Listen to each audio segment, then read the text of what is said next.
Wilmington, Delaware. In a campaign riddled with verbal gaffes and setbacks, where his cognitive abilities were questioned and his debate performances criticized, Joe Biden stepped up to the lectern and delivered the biggest speech of his life without a hitch. That in and of itself was no small feat for Biden, known for veering off script or tripping on his words in a way that party Democrats worried could play into the caricature put forward by Donald Trump and Republicans.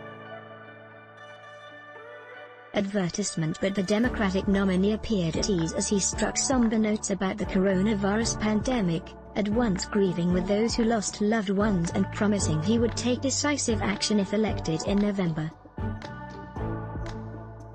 "Look, I understand.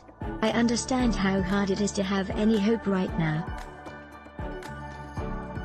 On this summer night, let me take a moment to speak to those of you who have lost the most. I have some idea how it feels to lose someone you love," Biden said. "I know that deep black hole that opens up in the middle of your chest and you feel like you're being sucked into it. I know how mean, cruel, and unfair life can be sometimes."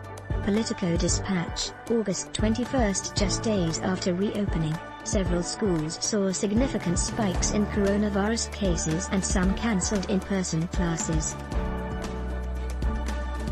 We break down what went wrong, and where schools can go from here. His remarks featured the greatest hits of lines he has used again and again on the campaign trail, from learning how to handle loss, to his first reaction to Trump's remarks about white supremacists marching in Charlottesville, to the lessons his father taught him. The messages and even precise phrases were familiar to Biden, likely aiding his smooth delivery. Biden also wove in a long list of reasonable-sounding policy prescriptions, but he elevated the importance of character, decency and compassion.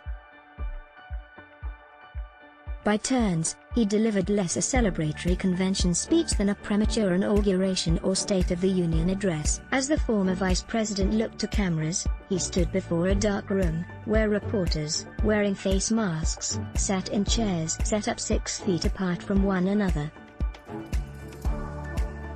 Biden had been waiting more than a half-century to give this speech.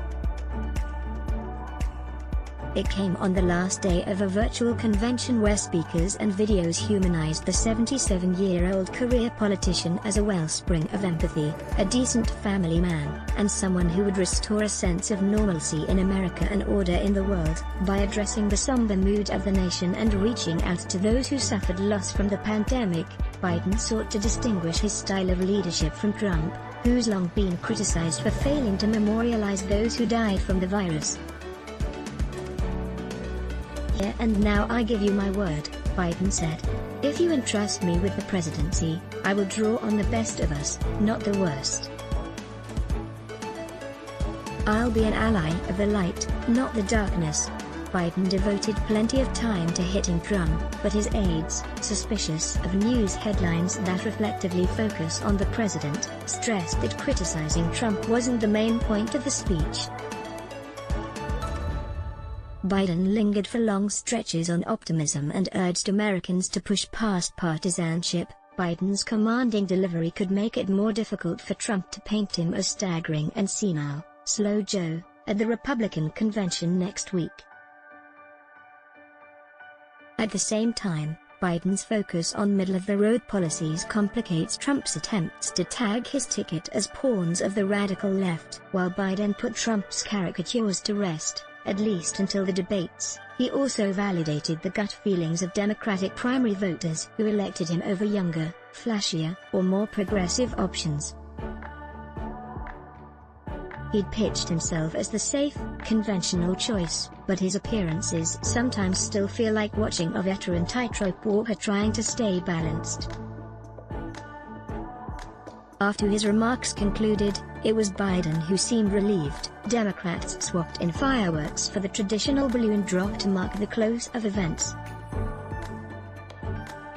In the most celebratory moment of the night, Biden stood on a stage outside, American flags in the backdrop. His wife Jill stood beside him along with his newly minted running mate, Kamala Harris, and her husband, Doug Emhoff. On a warm summer night, they looked up at the explosion of colors in the sky, as a rowdy crowd at the drive-in convention site cheered. It was a moment of exuberance and Biden appeared playful.